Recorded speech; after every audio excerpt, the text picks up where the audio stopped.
Halo semuanya, selamat datang di Comic Universe. Kali ini saya akan membahas manhwa baru yang berjudul Seiyan, menceritakan tentang seorang malaikat maut yang kembali hidup di tubuh seorang anak manusia yang bernama Seiyan. Malaikat maut, pemandu jiwa-jiwa orang mati, dewa kematian pernah menyatakan kepada malaikat maut manapun yang membimbing 10.000 jiwa, aku akan mengabulkan satu permintaan sebagai hadiah. Dan begitulah MC kita yang seorang malaikat maut ini telah berhasil menuai 10.000 jiwa orang yang mati. Seorang lelaki dengan wajah yang rupawan, namun memiliki mata yang selalu terlihat sedih. Namanya adalah Kai. Saat ini, dia sedang berhadapan dengan seorang dewa kematian untuk menagih janji yang dia berikan. Sang dewa kematian kemudian bertanya keinginan apa yang dimiliki oleh Kai. Sambil berlutut dan membawa seikat bunga di tangannya, Kai mengatakan kalau keinginan terakhirnya adalah untuk berhenti menjadi malaikat maut. Sang dewa kematian terlihat tersentak ketika mendengar keinginan Kai. Kemudian dia bertanya apakah itu benar-benar keinginannya Kai. Karena setelah berhenti sebagai malaikat maut, Kai akan menghilang dari dunia ini. Kai kemudian menyimpan seikat bunga itu di depan batu nisan di hadapannya, mengatakan jika tidak apa-apa jika dia menghilang karena sudah lelah dengan semua ini. Dan setelah mendengar ucapan Kai, dewa kematian akhirnya mengabulkannya. Dewa kematian menggunakan tangannya untuk mewujudkan keinginan Kai. Seharusnya saat itu Kai langsung menghilang karena sudah tidak menjadi malaikat maut. Akan tetapi kejadian yang berbeda. Setelah Kai memejamkan matanya dan pasrah tentang akhir hidupnya, Kai tiba-tiba mendengar suara orang yang berisik di sekitar. Ketika dia membuka mata, dia juga melihat beberapa orang yang menangis dan mencoba memanggil nama seseorang. Oh Tuhan, Tuan Muda Seiyan, Anda akhirnya bangun. Itulah yang pertama kali Kai dengar ketika melihat orang-orang tersebut. Ternyata kali ini Kai berada pada tubuh seseorang. Namun Kai sendiri tidak menyadarinya. Dia bertanya pada dirinya sendiri kenapa dia bisa membuka matanya kembali.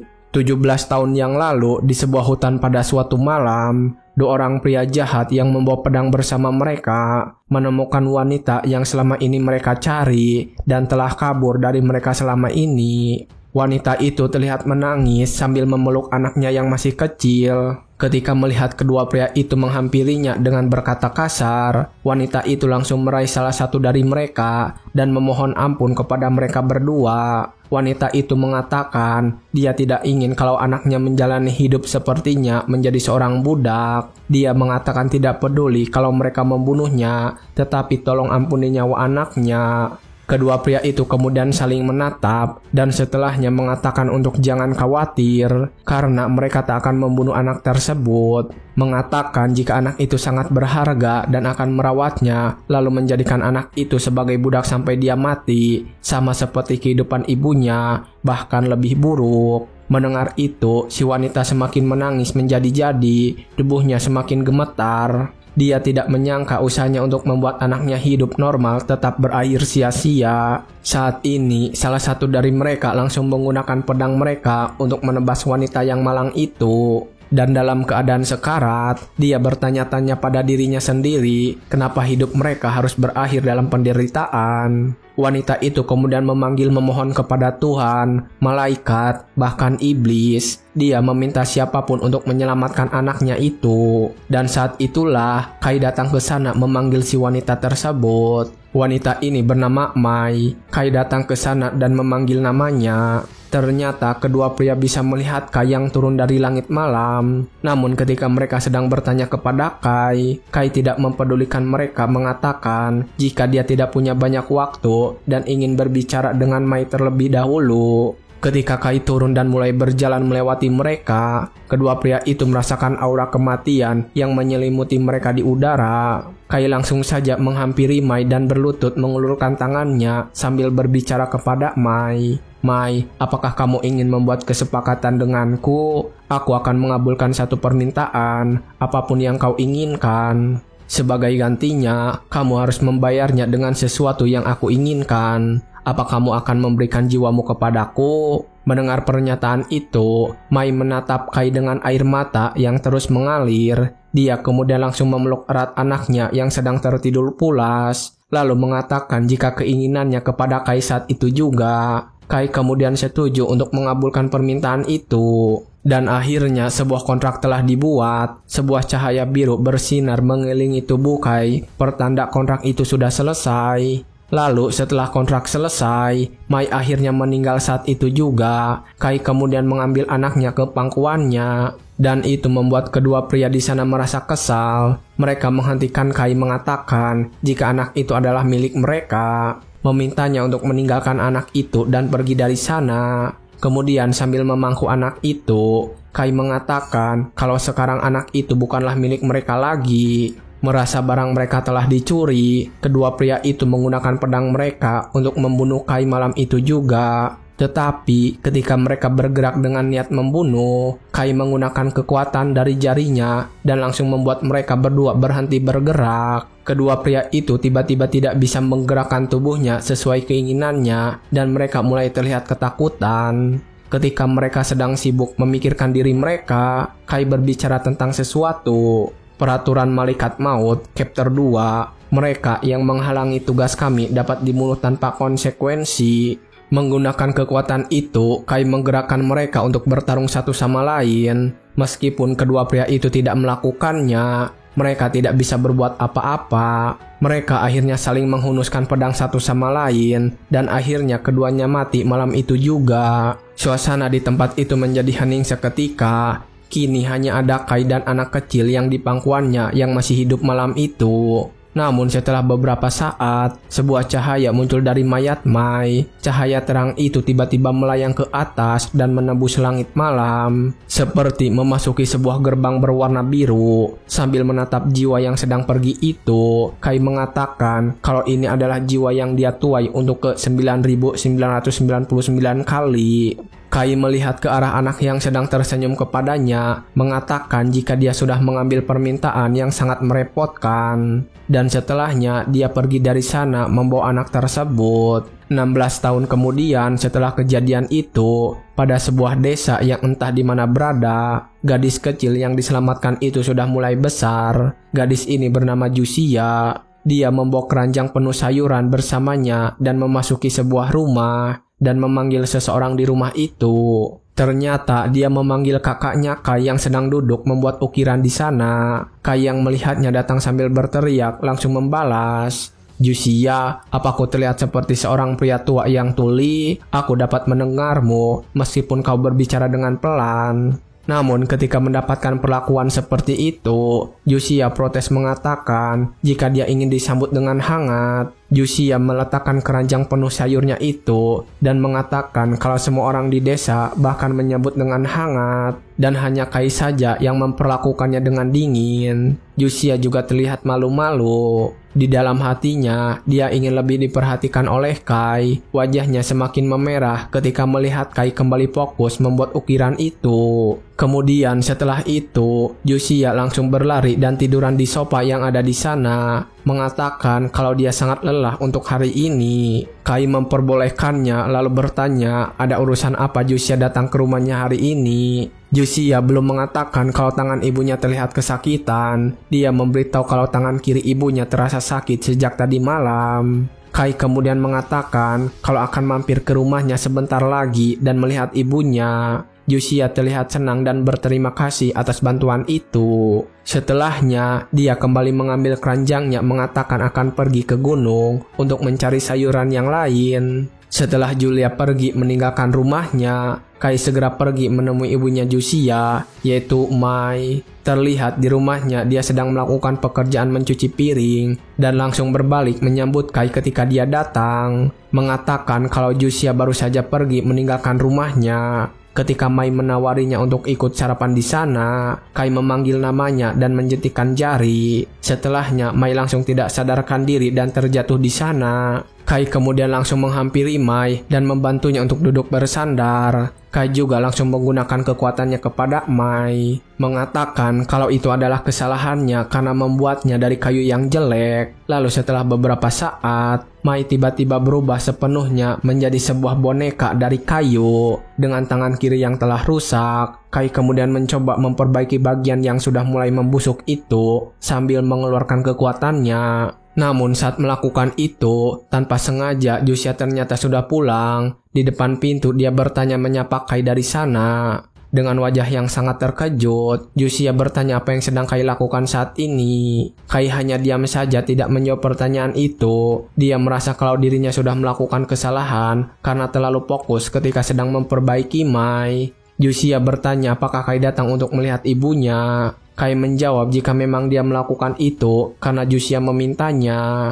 Namun setelah menyimpan keranjang sayur itu, Jusia bertanya kemana ibunya pergi saat ini. Ketika Jusia berjalan mendekati Kai, dia melihat boneka yang sedang diperbaiki, mengatakan kalau boneka itu mirip dengan ibunya. Dan ketika semakin memperhatikan, ternyata tangan kiri boneka itu sudah membusuk. Jusia terlihat sangat terkejut ketika menyadarinya, karena ibunya juga merasakan tangan kirinya sedang kesakitan. Jusia kemudian mengambil lengan kiri boneka yang sudah rusak itu, dan wajahnya terlihat sangat cemas. Tatapannya menjadi kosong. Dia kemudian bertanya apakah boneka itu adalah ibunya selama ini. Jusia menangis ketika sedang menanyakan itu, merasa kalau dia tidak percaya dan tidak ingin percaya kalau itu benar. Kai hanya terdiam saja tidak memberitahu kebenarannya. Jusia sekali lagi meminta Kai untuk menjelaskan. Namun karena Kai tetap diam, Jusia menjadi semakin penasaran apakah tangan kiri boneka yang dia pegang itu benar-benar penyebab tangan ibunya sakit. Namun karena Kai hanya diam saja tidak bereaksi terhadap pernyataan,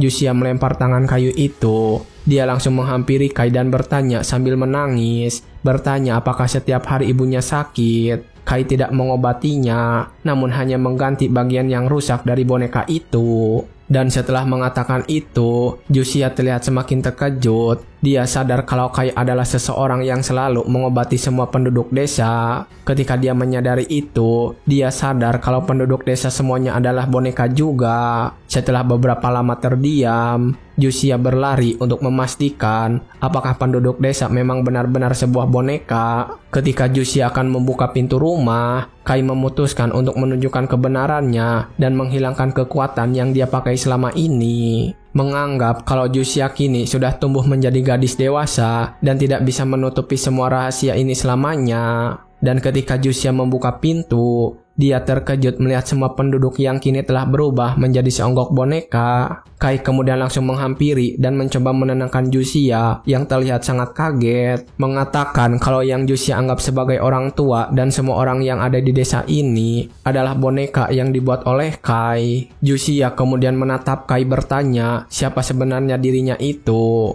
Kai lalu menceritakan tentang kejadian ketika dia bertemu dengan ibunya Jusia. 16 tahun yang lalu sebelum ibumu meninggal, dia membuat kesepakatan denganku dengan mempertaruhkan jiwanya. Ibumu mengatakan kalau keinginannya adalah agar Jusia hidup tanpa disakiti orang lain dan tidak mengalami hidup sepertinya. Namun karena hidup di antara manusia, meskipun dia seorang sain, dia tidak akan bisa menjalani hidup yang penuh dengan cinta. Jadi aku membuat desa ini hanya untukmu, sebuah desa di mana kau tidak akan pernah disakiti.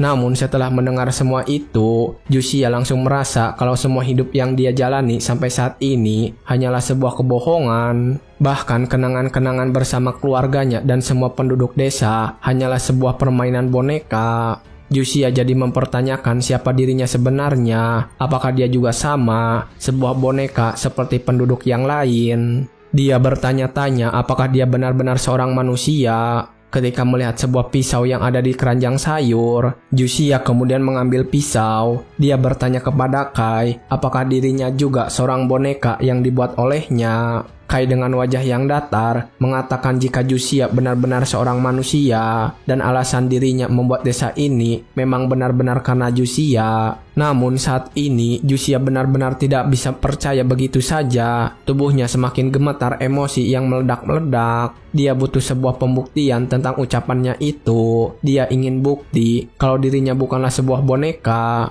Dan setelah mengatakan itu, tanpa ragu, Jusia langsung menusuk dirinya sendiri menggunakan pisau. Akhirnya darah segar menetes ke lantai yang bersih. Jusia akhirnya menyadari jika dirinya benar-benar manusia. Meskipun dia menangis, dia terlihat bahagia tanpa penyesalan. Kai yang melihatnya melakukan itu bertanya, kenapa dia melakukan itu? Apakah selama ini dia hidup menderita? Jusia mengatakan jika dia bahagia selama ini, namun merasa kecewa karena semuanya hanya sebuah kebohongan. Jusia tidak bisa menanggung semua ini ketika mengetahui jika semua orang benar-benar palsu. Jusia kemudian berkata ingin membuat kesepakatan dengan Kai. Jusia mengatakan itu di sisa-sisa akhir hidupnya. Kai terdiam sebentar ketika mendengar itu. Namun karena melihat wajahnya yang dipenuhi harapan, Kai kembali menunjukkan sisi malaikat mautnya dan kembali memakai seragamnya. Kai langsung berlutut dan memberitahu Jusia,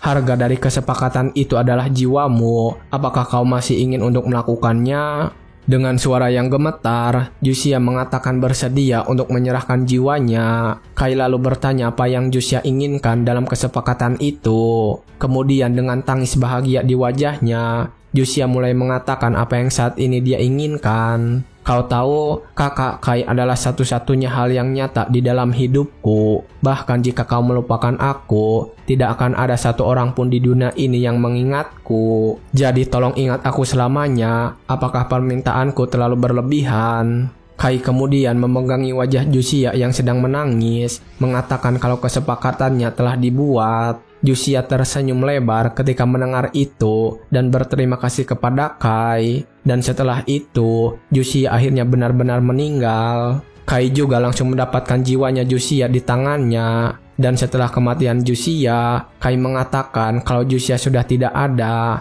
maka desa ini tidak diperlukan lagi. Kai kemudian langsung membakar seluruh desa beserta semua boneka. Dan saat ini, Kai sedang berdiri dengan harapan yang sedih, membawa seikat bunga di tangannya, terus melihat ke arah makam Jusia. Kai kemudian berlutut dan langsung menyimpan ikat bunga itu di atas makam Jusia. Tepat ketika dia melakukan, sang dewa kematian tiba-tiba memanggilnya, mengatakan Kai sudah melakukan semuanya dengan cukup baik. Kai yang mengenali surat itu langsung saja bertanya kepadanya, "Sudah berapa lama kau ada di sana, Sainos?" Sambil menikmati minumannya, Sainos mengatakan kalau dia sudah berada di sana semenjak Kai membakar desa itu dengan wajah yang sedih. Sainos lalu bertanya apakah Kai punya perasaan khusus kepada gadis tersebut. Ketika Kai mengatakan jika dia tidak memiliki perasaan apapun, Sainos memintanya untuk duduk di sebelahnya dan menemaninya sebentar. Kai menolak permintaan itu, namun menagih janji yang sudah Sainos buat. Sainos kemudian malah bertanya tentang janji itu.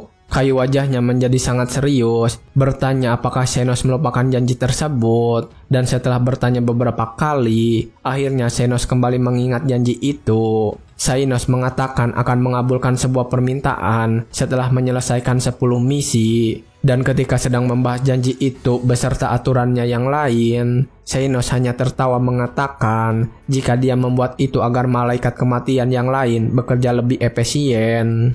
Dan setelah beberapa obrolan, Sainos bertanya apa keinginan Kai saat ini. Kai dengan santai mengatakan jika dia ingin berhenti menjadi malaikat maut, dan itu membuat Sainos terlihat kebingungan. Namun ketika Sainos bertanya sekali lagi, Kai malah mengancamnya berkata kalau dia akan menghajarnya. Ketika Kai meminta untuk berhenti dari menjadi malaikat maut, Sainos kemudian memberitahunya kalau dia berhenti dari pekerjaan malaikat maut ini, kehadiran Kai tidak akan berarti, dan itu akan berujung pada ketiadaan Kai sendiri. Namun Kai mengatakan kalau dia sudah menyadarinya. Kai juga langsung bercerita tentang perasaannya saat ini. Kai mengatakan kalau dia sudah menghadapi 10.000 kematian dan sudah merasa lelah dengan semua itu. Ketika jiwa seorang manusia dipilih oleh sang dewa kematian, mereka akan melupakan semua memori dari kehidupan sebelumnya dan akan menjadi seorang malaikat maut. Tetapi Kai berbeda dari mereka, dia menjadi malaikat kematian dengan ingatan yang masih melekat padanya. Malaikat maut yang lain tidak peduli ketika jiwa yang mereka ambil menolak atau binasa selama tugas mereka selesai. Kai memilih sebuah metode menggunakan sebuah kesepakatan. Jiwa yang tidak mengikutinya, Kai membantu mereka menerima kematian dan membimbing mereka dengan mengabulkan keinginan terakhir mereka. Namun karena masih memiliki emosi manusia, Kai terus-menerus merasa kesakitan dan semakin lelah pada akhirnya. Xainos kemudian bertanya apakah Kai akan kembali mempertimbangkan tentang keputusannya itu. Namun sekali lagi Kai menegaskan jika dia benar-benar serius dengan keinginannya. Xainos hanya bisa terdiam melihat Kai yang sudah sangat serius. Dan setelah beberapa saat, Xainos tersenyum mengatakan akan mengabulkan permintaannya itu. Mengatakan untuk jangan menyalahkan Xainos di kemudian hari. Juga mengatakan sampai bertemu nanti. Xainos kemudian langsung memulai proses itu. Dia menggunakan kedua tangannya untuk meraih Kai dan mulai meleburnya. Kai yang mendengar itu merasa tidak mengerti karena dia akan menghilang saat ini dan berpikir mereka tidak akan bertemu kembali.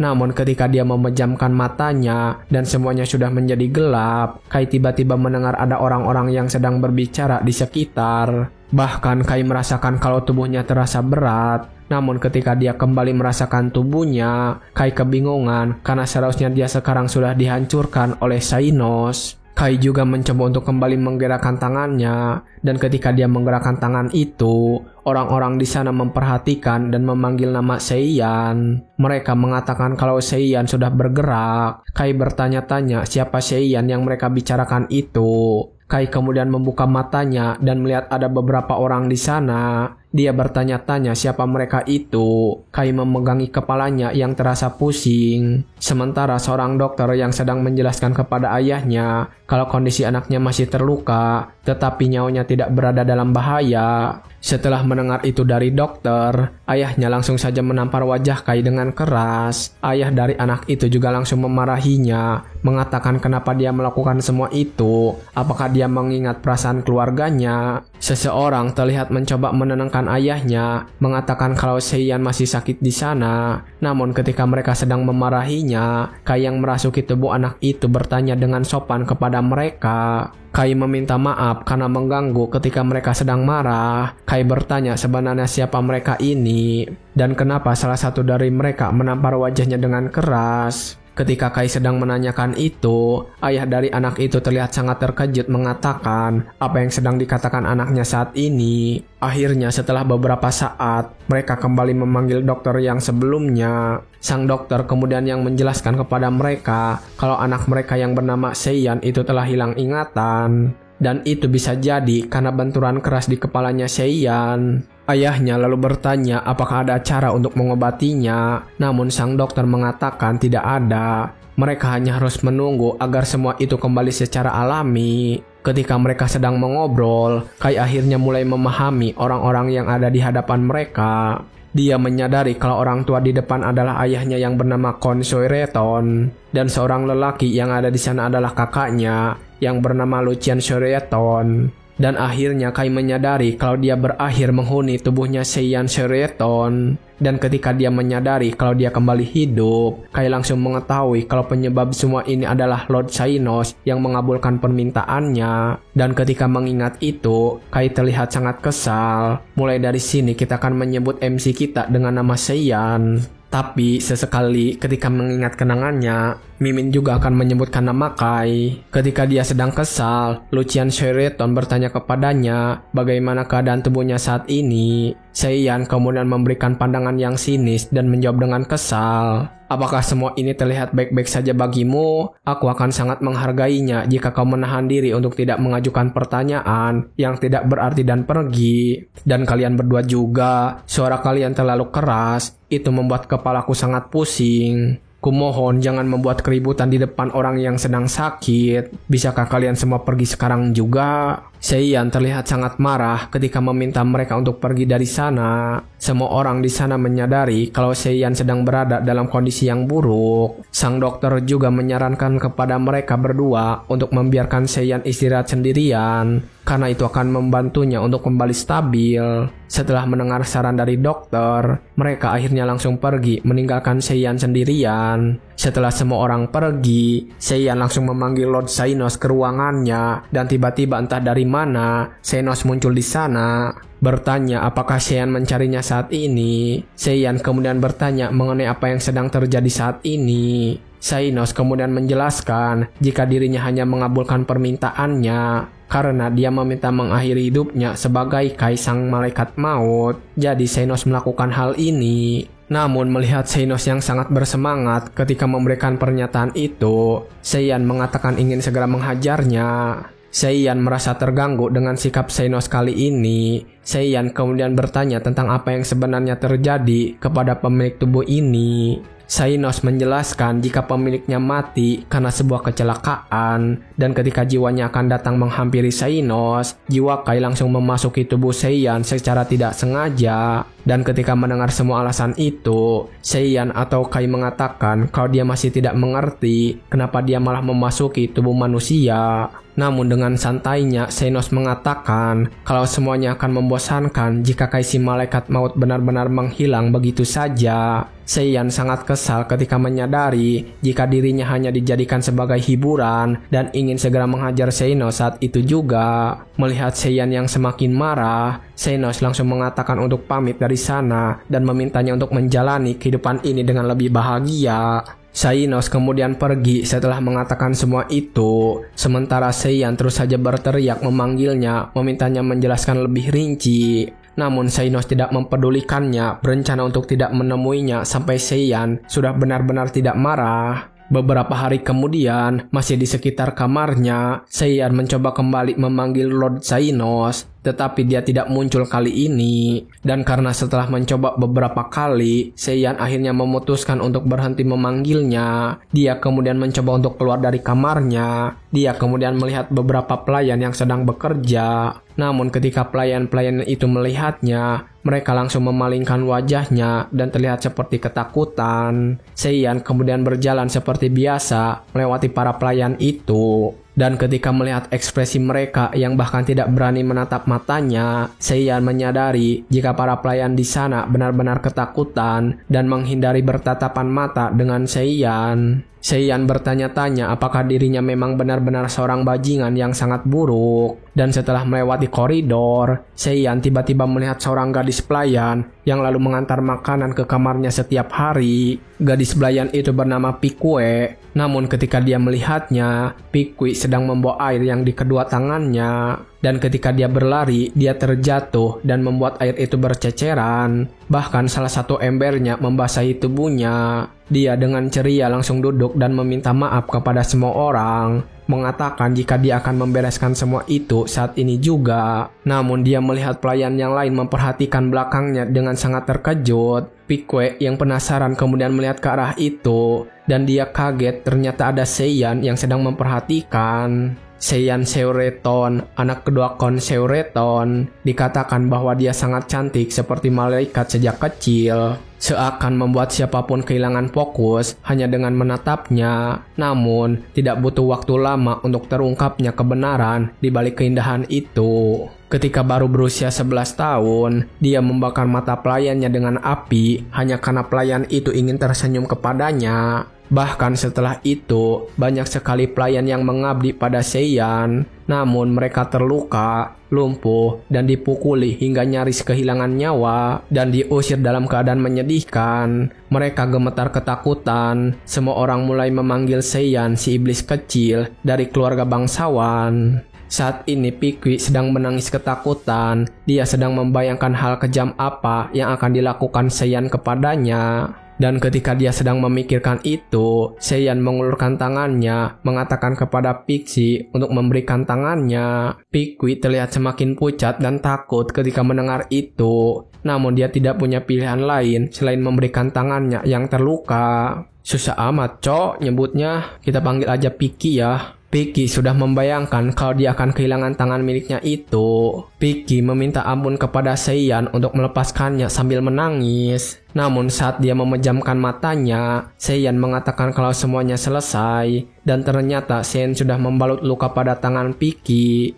Seiyan mengatakan kalau itu hanya sementara, meminta Piki untuk segera mendapatkan perawatan yang lebih serius, atau dia akan berakhir dengan bekas luka itu. Seiyan juga langsung membersihkan kotoran yang berada di baju Piki, lalu meninggalkan Piki mengatakan kalau dia harus selalu rapi sebagai seorang pelayan. Setelah meninggalkan Piki di sana, Seiyan kembali teringat kepada Jusia karena sikap, wajah, dan bahkan umurnya mirip sekali dengannya. Dan setelah kejadian itu, para pelayan mulai membicarakan tentang perubahan yang terjadi pada Seiyan. Dan ketika mereka membahasnya, mereka mengatakan kalau Seiyan berubah karena telah melihat gerbang neraka di ambang kematian sebelumnya. Namun salah satu dari pelayan itu mengatakan jika Seiyan tetap saja jahat seperti biasa. Dan ketika Piki mendengar pembicaraan mereka, Piki langsung membela Seiyan dan memarahi pelayan itu, mengatakan jika Tuan Muda Seiyan bukanlah orang yang jahat. Piki mengatakan kalau Seiyan adalah orang yang sangat baik, karena meskipun dia selalu melakukan kesalahan, Seiyan selalu saja membantunya dan bahkan merapikan pakaiannya yang kotor. Piki mengatakan kalau Seiyan adalah orang yang sangat baik. Dan ketika Piki terus menceritakan kebaikannya,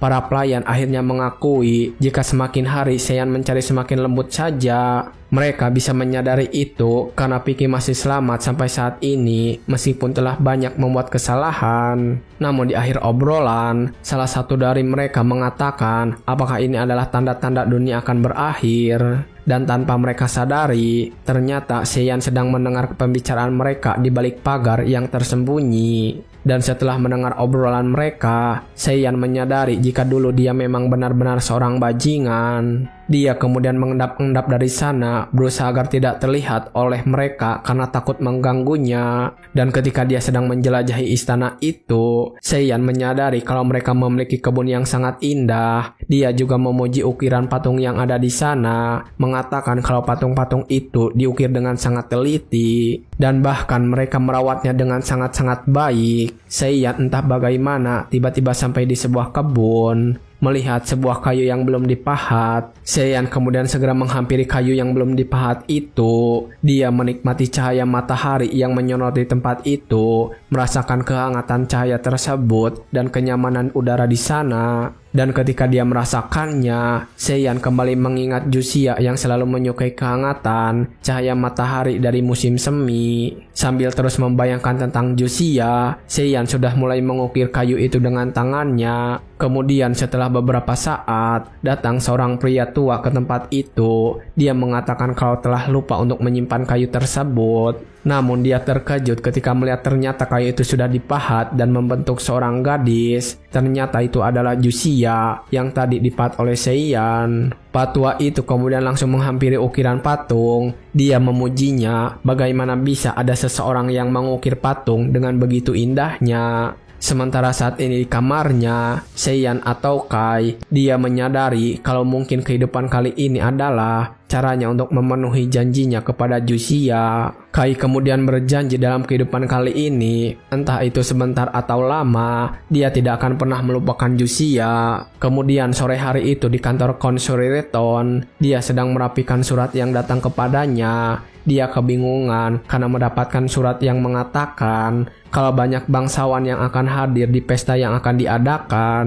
Dan saat ini dia sedang kebingungan. Seorang pelayannya mengatakan jika dia mendengar rumor bahwa Duk Parhin yang telah pensiun juga akan hadir ke pesta itu. Consurireton terkejut ketika mendengar nama Duk Parhin karena tidak menyangka dia akan hadir ke pesta yang dia buat. Sementara itu keesokan harinya, ketika Seiyan sedang membaca buku sendirian, Lucian datang menghampirinya, memberitahu kalau mereka akan kedatangan banyak tamu di pesta nanti. Seiyan baru bertanya tentang tamu yang dimaksud oleh Lucian. Lucian menjelaskan kalau beberapa bangsawan dan anak mereka akan berkunjung ke rumah mereka. Ini adalah semacam pertemuan sosial. Lucian mengatakan kalau ayah mereka meminta Seiyan setidaknya datang ke pesta itu untuk menyapa mereka. Namun jika Seiyan memang tidak mau menemui mereka, Seiyan tidak perlu memaksakan diri. Lucian bisa menjelaskan hal itu kepada ayah mereka. Seiyan lalu menutup bukunya dan berhenti membaca, menjawab kalau dia akan pergi ke pesta itu.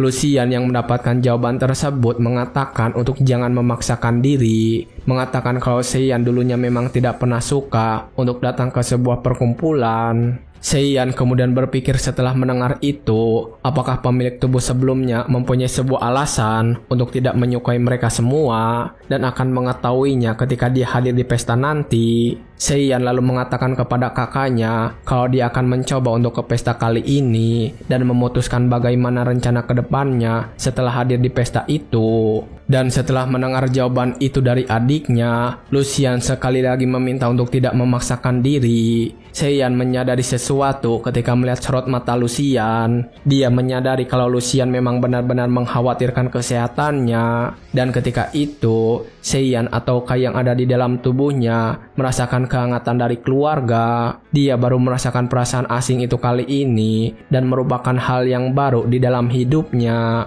Beberapa hari kemudian, pesta pun akhirnya digelar. Orang-orang sudah berkumpul di istana Konsureton. Ketika pesta dimulai, Konsureton segera menyambut tamu. Orang pertama yang dia sambut adalah Kon Eskilo. Dia langsung menyambutnya di aula utama. Konsureton lalu meminta maaf karena suasana di rumahnya memang sangat ramai kali ini. Kon Eskilo kemudian mengatakan jika dia sudah mengerti karena mereka semua datang ke sini setelah mendengar rumor yang beredar. Sebuah rumor mengenai Duke Parlin yang pensiun yang mendapatkan dukungan kaisar akan menghadiri pesta ini.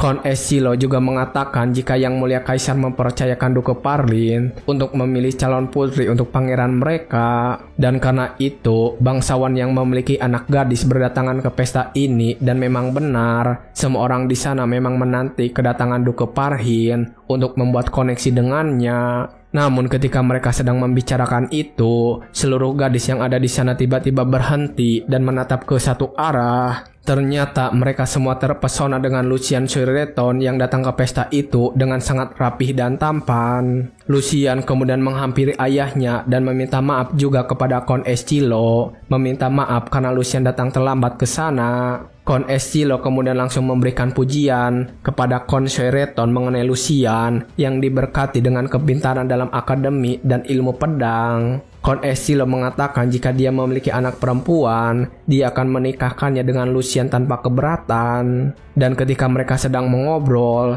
ternyata ada orang lain yang menguping pembicaraan itu. Orang itu datang dengan niat yang cukup buruk.